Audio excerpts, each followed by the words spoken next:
I'd been awake for almost 2 hours, lying in bed, staring at the ceiling. The room was quiet, too quiet, and I couldn't stop thinking about the message I'd received earlier. I don't know why I opened it. I usually ignored texts like that. But it was a number I didn't recognize, and the message was short. "We need to talk." I had no idea who it was from, but somehow, I knew it was about her. My fiancée, Clara. I'd always been the type to overthink things, and lately, I'd been feeling that itch, that nagging sensation that something wasn't right between us. It had started small, tiny things I'd brushed off at first, like her late nights at work or the way she'd become oddly distracted when I tried to talk to her. But the message, "We need to talk," felt like the beginning of something much bigger. I checked the time. It was 8:45 a.m. Clara had already left for her work meeting. Or at least that's what she'd told me last night. I glanced at my phone again, scanning through the unread messages. Most of them were from work, things I'd put off, emails I hadn't responded to. But then I saw one from her. It wasn't the typical loving good morning text I'd gotten used to. This one was different. It was a single sentence. "One last thing before we tie the knot." I stared at it, heart racing. What the hell did that mean? I tried calling her. No answer. Panic started creeping in, but I told myself not to overreact. Maybe it was nothing. Maybe it was just a miscommunication. But I couldn't shake the feeling that this wasn't normal. The tension in the air was thick, and I was almost certain Clara knew something I didn't. So, I did something I've never done before. I decided to follow her. I grabbed my jacket and quietly slipped out the door, trying to make sure I wasn't seen. I didn't have a plan. I just needed to know where she was going, what she was doing. The thoughts racing through my head were terrifying, but I pushed them aside, convinced I was just being paranoid. I took my car and followed her, keeping a distance. Clara's car wasn't hard to spot. It was the same sleek black sedan she drove every day. She wasn't speeding, but there was something in the way she drove, something that felt off. She wasn't her usual self. The entire drive, she kept glancing in the rearview mirror, as if she sensed someone was behind her. My heart was in my throat. After what felt like an eternity, she pulled into a parking lot I didn't recognize. It was a quiet, almost desolate spot. There were a few cars parked, but none that I recognized. I stayed in my car, trying to stay hidden. Clara got out, looking around as if she were expecting someone. Then he appeared. A man. He walked toward her, and for a moment, I couldn't breathe. The way they greeted each other was wrong. There was no hesitation, no awkwardness, just familiarity. She smiled at him, and he pulled her into a hug. A long one. Too long. I could feel my hands shaking as I watched them through my rearview mirror. I wanted to scream. I wanted to confront her right then and there. But something stopped me. Maybe it was fear. Maybe it was the fact that, in that moment, I realized I had no idea what was really going on. I stayed there for another 20 minutes, watching them. It wasn't until they got into his car that I realized I had to make a choice. I could follow them, confront her now, or I could let it go, and pretend nothing had happened. But the pit in my stomach told me that this was just the beginning of something much bigger. I don't know what compelled me to sit there for so long. It felt like hours, yet it was only about 20 minutes before Clara and the man finally got into his car. I was frozen in place, watching the scene unfold before me, my mind racing with 1,000 different questions. Who was he? Why hadn't she told me about him? More importantly, why was she acting like everything was normal when I knew, deep down, something wasn't right? They drove off together, and I didn't follow. I couldn't. My body was tense, my heart pounding in my chest. I stayed in the parking lot for another few minutes, trying to steady my breathing, but the more I thought about what I'd just seen, the more the reality of it hit me. She had never mentioned him before. Clara had never, ever been the type to hide things from me. Not like this. The drive back home was agonizing. Every turn, every red light felt like an eternity. My mind was stuck on the image of her with him, the way she looked at him, the smile she gave him that wasn't the smile she gave me. Something about it was wrong. It wasn't just a friendly encounter. There was something more to it. When I got home, I stood in front of the door, hesitating. My hands were sweaty, and I could feel the pit in my stomach grow deeper. I didn't want to confront her, not like this. But the words on my phone, the message she had sent me earlier, kept ringing in my mind. One last thing before we tie the knot. She'd never said anything like that before. And now, I knew she was keeping something from me. I threw my jacket on the couch and paced around the apartment. I couldn't wait. I couldn't just sit back and pretend everything was fine. Not anymore. I needed to know what was really going on, and I needed to know now. As I grabbed my phone to check her recent messages, I saw her name pop up on the screen. She was calling me. I almost didn't answer. What was I supposed to say? How could I look her in the eyes after seeing what I just saw? But I answered anyway. "Hey," I said, trying to keep my voice steady, my hands shaking slightly. "Hi, babe," Clara replied, her tone light, casual. It was like she hadn't just hugged another man in a parking lot, like nothing had changed.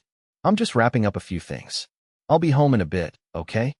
"Okay," I said, my voice barely above a whisper. I was trying not to sound suspicious, trying not to give away that I knew everything. "Is everything all right?" "Yeah," she said quickly, her voice slightly too upbeat. "Just, some work stuff. Nothing to worry about." But I knew better. There was something in the way she said it, like she was trying too hard to make it sound normal. Something in her voice sounded forced, like she was lying to me, and I couldn't shake the feeling that the truth was slipping further away from me. "All right," I muttered, even though I wasn't sure if I believed her. My mind was still spinning, still reeling from what I had just witnessed. "I'll see you soon. Love you," she said, and I could almost hear the smile in her voice. It didn't reach my heart like it usually did. It felt hollow. "Yeah," I replied, hanging up without saying, "I love you" back. I couldn't bring myself to say it. How could I love someone who was hiding this from me? I sat down on the couch, my mind racing with the possibilities. Could she really be cheating on me?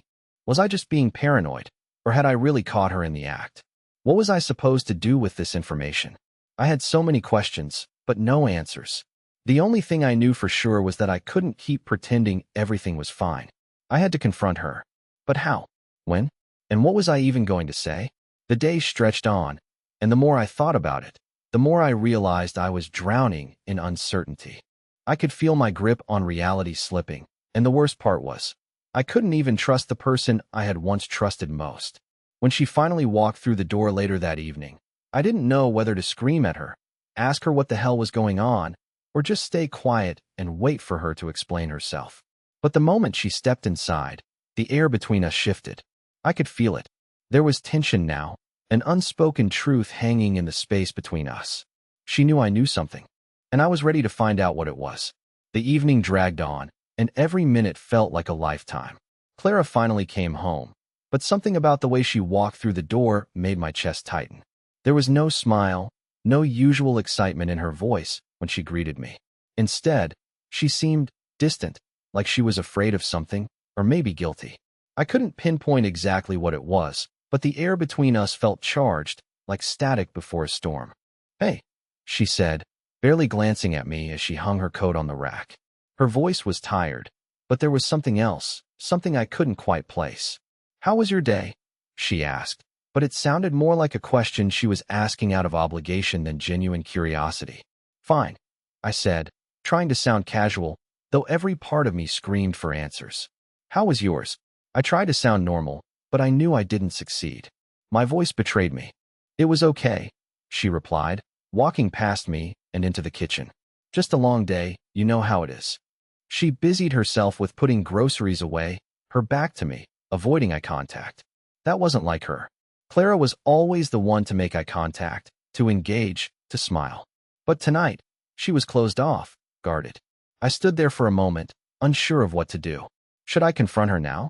Ask her what I had seen? But something held me back. It was like I was frozen in place, my mind racing with 100 different scenarios. What if I was wrong?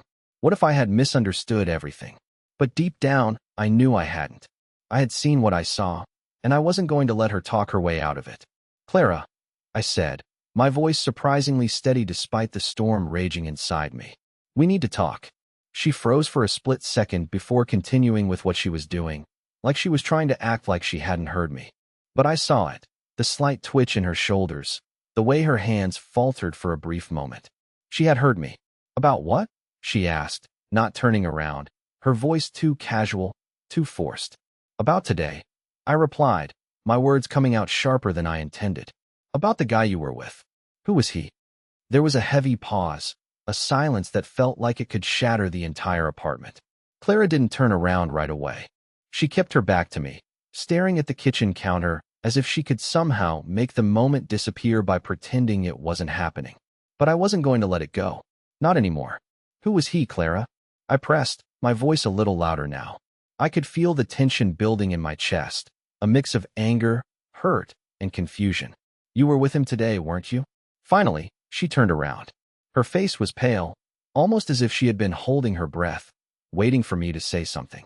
Her lips parted, but no words came out at first. She seemed to be searching for something, an excuse, a reason, anything that could explain away the situation. But she found nothing. I can explain, she said, her voice trembling slightly. She stepped toward me, her hands raised in a placating gesture. It's not what you think. I couldn't help the bitter laugh that escaped me. Not what I think. I shook my head, unable to believe what I was hearing. You're telling me I'm wrong? I saw you, Clara. You were with him. You hugged him. You looked at him the way you used to look at me. She took a step back, her face flushing, but her eyes never left mine. She opened her mouth, then closed it again, as if she didn't know how to explain herself, or maybe she was trying to find the right lie. I didn't know which one it was, but it didn't matter anymore. The truth was there, standing between us, and no matter how much she tried to cover it up, it wouldn't go away. I didn't mean for you to find out like this, she said, her voice barely above a whisper. She seemed genuinely shaken, but I wasn't buying it. Clara, don't, I started, but she cut me off, her hands trembling as she reached for me.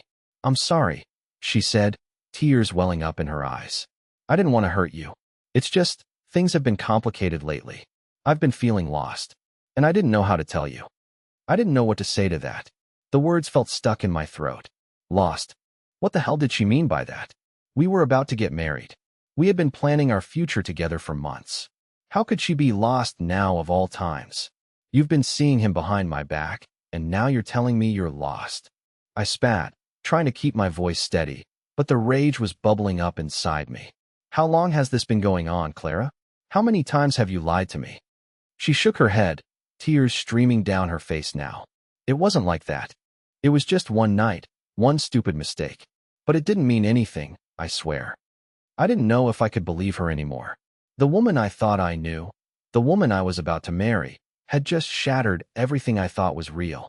It was all a lie, a mask she had worn for so long, and now it was slipping off. You've been seeing him behind my back, I repeated, my voice breaking as I said it aloud. How could you do this to me, Clara? She stepped forward again, her hands reaching out to me, but I stepped back, away from her touch.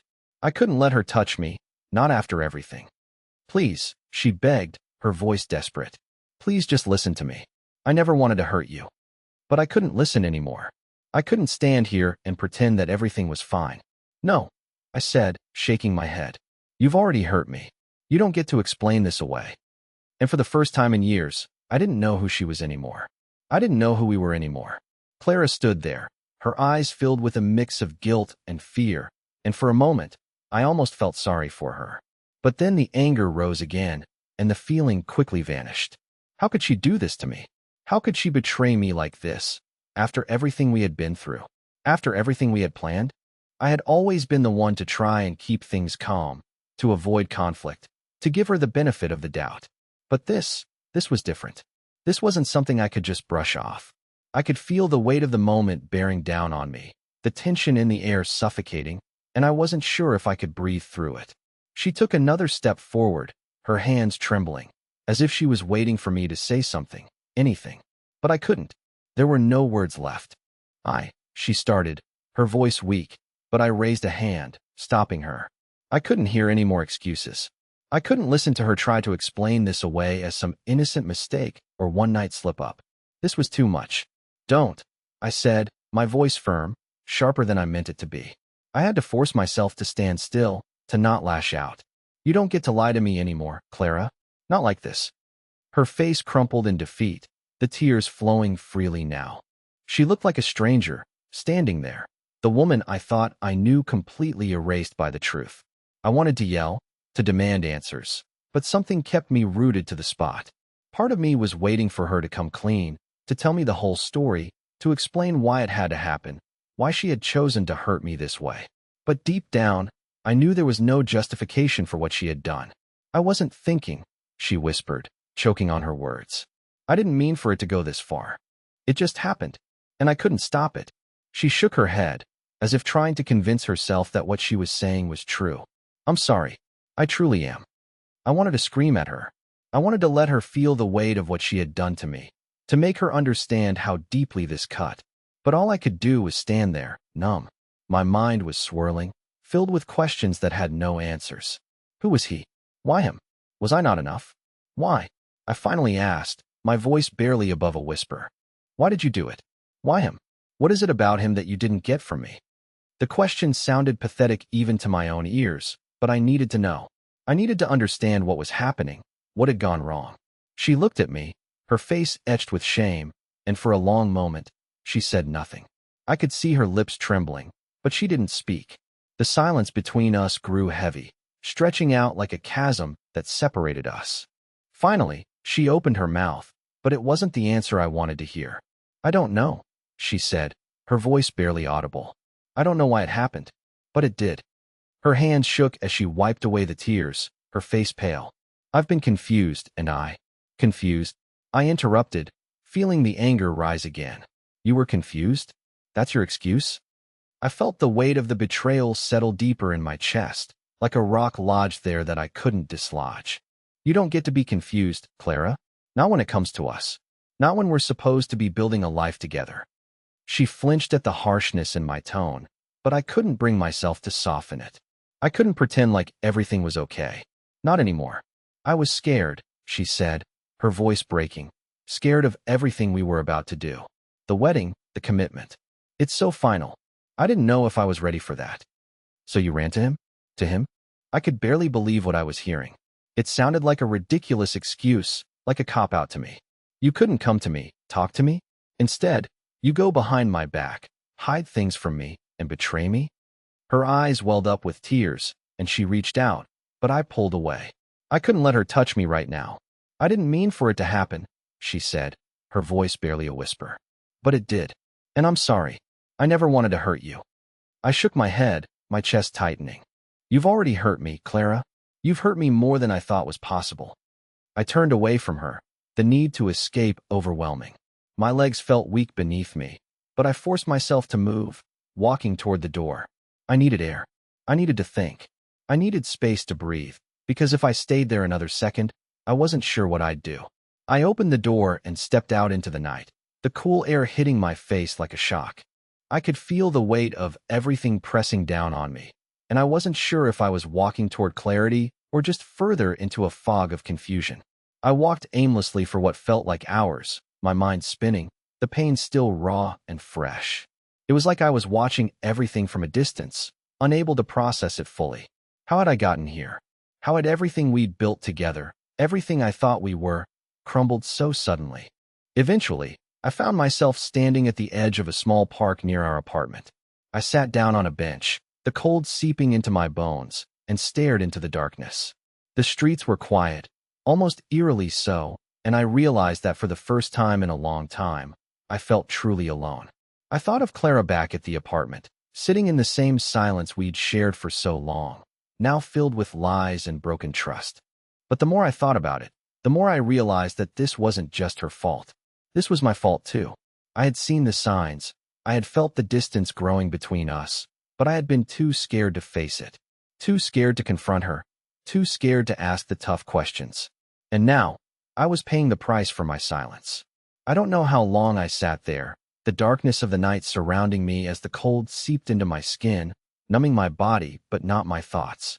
Every moment felt like it was dragging on, each second heavier than the last. The weight of what had happened, what Clara had done, kept replaying in my mind like a broken record. My brain kept trying to make sense of it, trying to figure out where everything had gone wrong, but all I could come up with was a haze of confusion. I thought I knew her. I thought I understood what we had. But now it felt like the ground beneath me had disappeared. My phone buzzed in my pocket, snapping me out of my daze. I pulled it out and saw Clara's name flashing on the screen. She had called me twice already, and I hadn't answered. I didn't know if I could face her, not after what had happened. But there was something inside me that told me I needed to, that I couldn't just let it go, that there were still things I needed to understand. I hesitated for a moment, the screen glowing in my hand. Finally, I answered the call, my heart pounding in my chest as I brought the phone to my ear. Hello. My voice was shaky, more vulnerable than I intended. Please. Clara's voice came through the line, trembling and full of desperation. Please, just hear me out. I can explain everything. Just give me a chance. I could hear her struggling to keep it together, and for a second, part of me wanted to believe her, to let her talk, to hear her side. But then the memory of seeing her with him, the way she had looked at him, the way they had stood so close to each other, flashed in my mind. I couldn't forget it, no matter how hard I tried.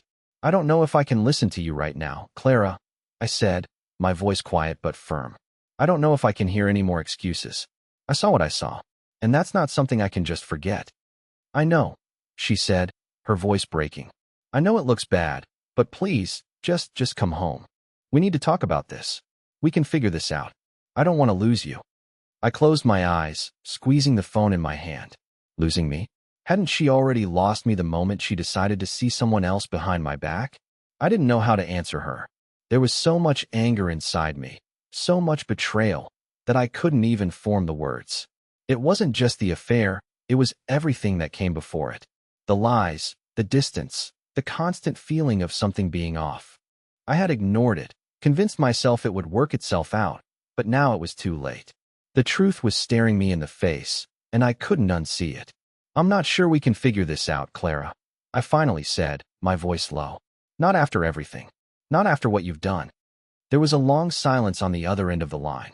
I could almost hear her trying to collect herself, trying to find the right thing to say. But I wasn't sure there was anything she could say that would make this right. I don't want to lose you, she repeated, her voice quieter now, almost pleading. Please, just come home. Let's talk.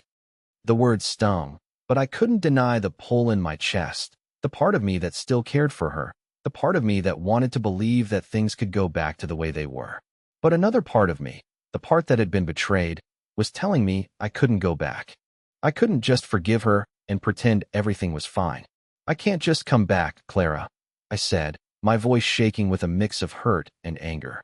I can't just ignore what happened. You hurt me. You broke my trust, and now you want me to pretend like it didn't happen?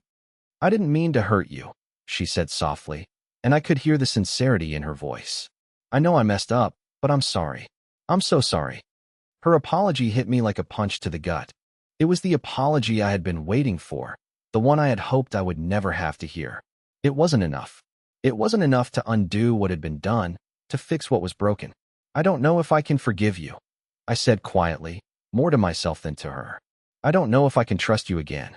There was another pause on the other end of the line, and I could hear Clara's shallow breathing. I knew she was holding back tears. I knew this was killing her, but in that moment, I didn't feel sorry for her. I couldn't. I'm not asking you to forgive me right away, she said after a long pause, her voice thick with emotion. I just want you to know that I'm here, and I'm willing to do whatever it takes to make this right. I don't want to lose you. I can't lose you. I stayed silent for a long time, the words hanging in the air between us, thick and suffocating. I didn't know what to say. I didn't know what I wanted anymore. Part of me wanted to give her another chance, to try and fix what had been broken, but another part of me was terrified. Terrified that no matter how hard I tried, it would never be the same. That no matter how many times I forgave her, the scars of this betrayal would never fade. I don't know if I can go back to the way things were, I said, my voice barely above a whisper. I don't know if I can trust you again. And with that, I ended the call. I didn't hang up angrily or slam the phone down. I just ended it quietly, the weight of the decision pressing down on me like 1,000 pounds. I sat there for a while longer, my head in my hands, wondering where my life was headed. I had no idea what the future held. All I knew was that everything had changed. Everything had shifted, and now I was left with the pieces of a broken trust, a relationship that felt like it was slipping through my fingers. And all I could do was sit there and try to figure out how to pick them up. The next few days felt like a blur. The moment I ended that call with Clara, I felt a strange sense of detachment, like I had finally made a decision but had no idea what to do with it. It was the quiet aftermath of a storm, the calm before everything collapsed in on itself. I didn't know whether I was supposed to feel relieved, angry, or just completely numb, but instead, I felt all of it at once. Every emotion swirled together in a chaotic mess, and it was all I could do to keep my head above water. Clara tried calling me again and again. I ignored every call. I even deleted her messages without reading them. I couldn't bring myself to respond. What could I possibly say? I was too angry to even think straight, and part of me wanted to punish her for what she had done. But the other part of me, the part that still cared, was screaming at me to answer, to give her the chance to explain herself, to hear her out one last time. But I couldn't. I knew I couldn't. Not yet. I kept my distance, spending my time at work, trying to keep my mind occupied. I threw myself into my tasks, working late, avoiding anything that reminded me of Clara. But the truth was, no matter how hard I tried to distract myself, everything led back to her. Every conversation I had with my coworkers, every glance I caught in the mirror, every text from friends, it all seemed to remind me of the mess I was in. And then, 3 days later, I got the message. This time, it wasn't a phone call or a text from Clara. It was a simple email. The subject line read, "Please meet me." The message was short, almost too simple. It said, "I know I hurt you, but I need to talk. Please meet me at the park at 7 p.m. I have to tell you something."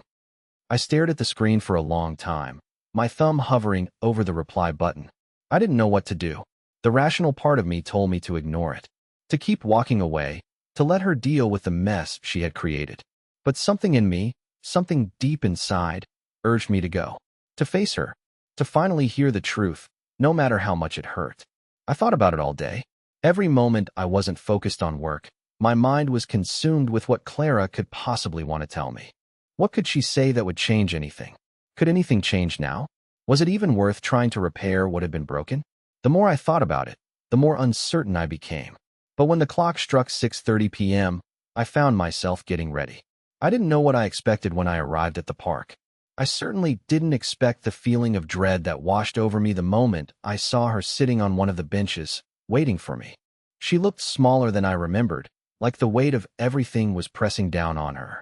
Her shoulders were hunched, and she was staring at the ground, her hands clasped together tightly. I approached slowly, my heart racing in my chest. I could feel my body reacting to her presence, the anger still there, simmering beneath the surface. But there was something else too, an aching emptiness, a longing for the person I thought she was, the person I thought we had been. And now, that person was gone.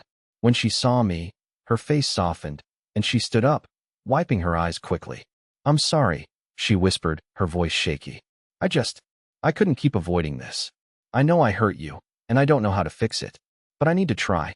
I need you to know that I never meant for any of this to happen." I crossed my arms, unsure of what to say. "You never meant for this to happen?" I repeated, almost mockingly. "That's what you're going with. You didn't mean to hurt me? But you still did, Clara. You still went behind my back, and now everything's falling apart." "I know," she said quietly, stepping closer to me.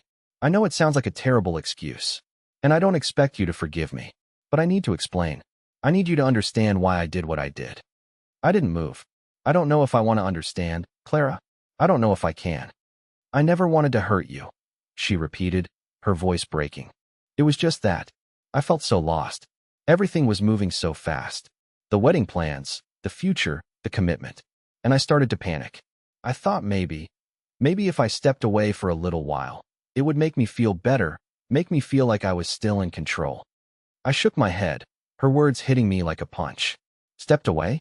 So you cheated on me because you were scared? You couldn't just talk to me? You couldn't just say that you were feeling overwhelmed?" She looked down at the ground, tears falling freely now. "I should have talked to you. I should have told you what was going on in my head. But I didn't. I was selfish. And now I see how much I've hurt you. And I can't take that back." I stood there for a long time, not saying anything, just letting her words sink in. Part of me wanted to reach out, to tell her that I understood, that I forgave her. But the other part of me was furious, and I didn't know how to reconcile the two parts of myself. The betrayal was too deep, the wound too fresh. Finally, after what felt like an eternity, I spoke. "I don't know if I can forgive you. I don't know if I can go back to how things were." She looked up at me, her face a mix of fear and desperation. "Please," she whispered. "Please, just give me a chance. I'll do whatever it takes." I didn't know what to say. I didn't know if I could give her that chance. But I did know one thing. This wasn't over. Not yet. And whatever happened next, it would change everything. The night was still and cold, and the distant hum of traffic in the background only seemed to highlight the silence between us. Clara's eyes were wide, desperate, but I couldn't bring myself to look at her the way I used to. Everything felt different now. There was no warmth, no trust between us, just the raw, uncomfortable space where it all used to be. I tried to focus on her words, to let them sink in, to make sense of them, but they felt like they belonged to someone else, like a story I couldn't relate to. Her panic, her need for control, her fear of the future, none of it made sense in the context of what she had done. She said she was lost. Well, I had been lost too. But unlike her, I didn't go searching for someone else to make me feel found. I know I can't undo what happened. Clara's voice broke through my thoughts. But I want you to know how sorry I am. I don't expect you to forgive me right away, but please, please don't walk away from us yet. I love you. I've always loved you. Her words hung in the air like a fragile promise, and for a second, I almost believed her. My heart softened, just for a moment, and the flood of emotions that I had been holding back threatened to spill over. Love? Did she still love me? After everything that had happened, could love even fix this? I didn't know. What I did know was that every piece of the puzzle was scattered on the floor between us, and I wasn't sure I was ready to pick them up. Not yet. Not after everything she had done. I took a step back, putting distance between us, even though every part of me wanted to take her in my arms to make this right. But I couldn't. I wouldn't. There was too much at stake, too much hurt. Clara, I said, my voice quieter now. You've broken something in me. Something I don't know how to fix. Maybe I could forgive you eventually, but I don't think it'll ever be the same. We'll never be the same again. Her face crumpled at my words, and she wiped at her eyes, but I couldn't feel sorry for her. Not anymore. My heart ached. Yes, but it wasn't just from the betrayal. It was from the realization that things between us could never go back to how they were.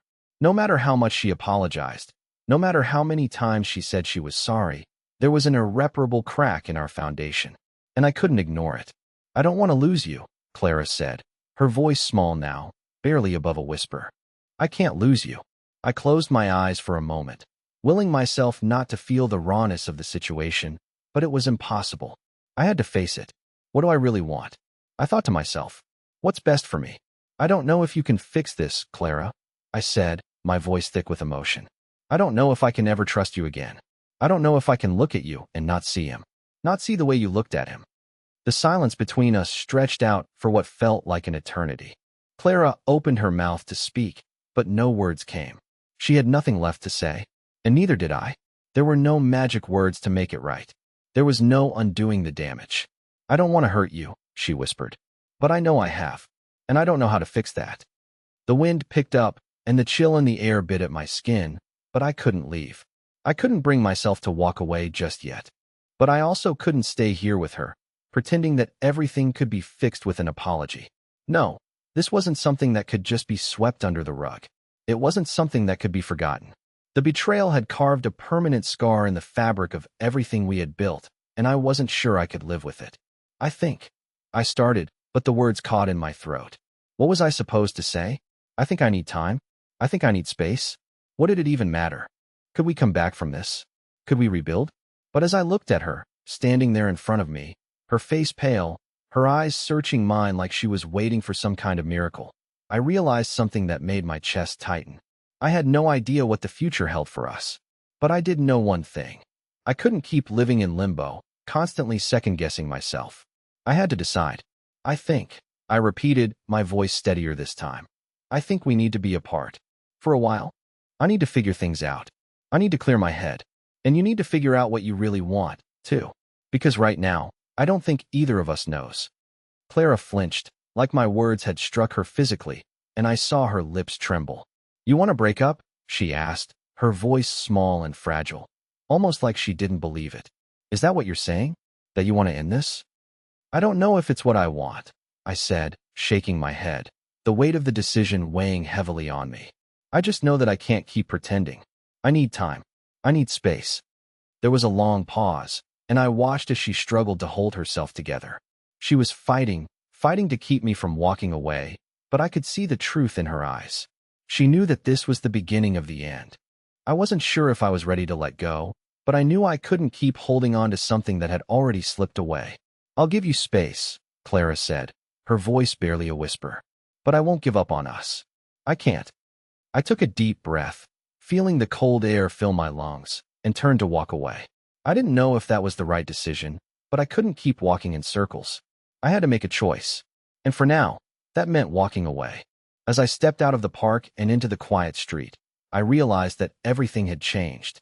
And no matter how much I wished it could be different, I couldn't ignore the truth any longer. We were on different paths now, and I had no idea where mine was leading. But the only way forward, I knew, was to keep moving, one step at a time. The following weeks were nothing short of a whirlwind.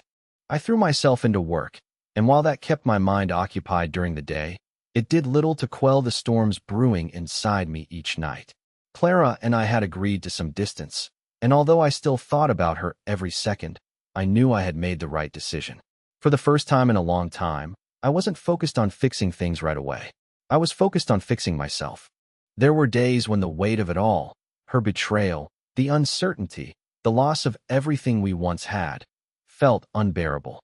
But there were also moments of clarity, moments where I could finally breathe, where I didn't feel like I was suffocating under the pressure of a broken relationship. But over time, things started to shift. Clara respected the space I had asked for, and I could tell she was doing the hard work of reflecting on everything. I wasn't the only one who needed time. She needed it too. And slowly, without either of us forcing it, we began to rebuild a foundation. But this time, it wasn't built on assumptions or fear of the unknown. It was built on the raw truth of who we were now.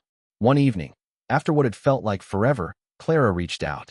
This time, it wasn't an apology. It wasn't a desperate plea to make things right. It was an invitation, a simple, quiet text. Can we talk? I hesitated.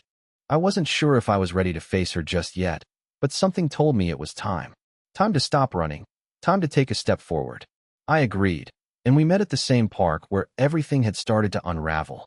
When I saw her sitting on the same bench, looking calm and composed, I felt a flicker of hope.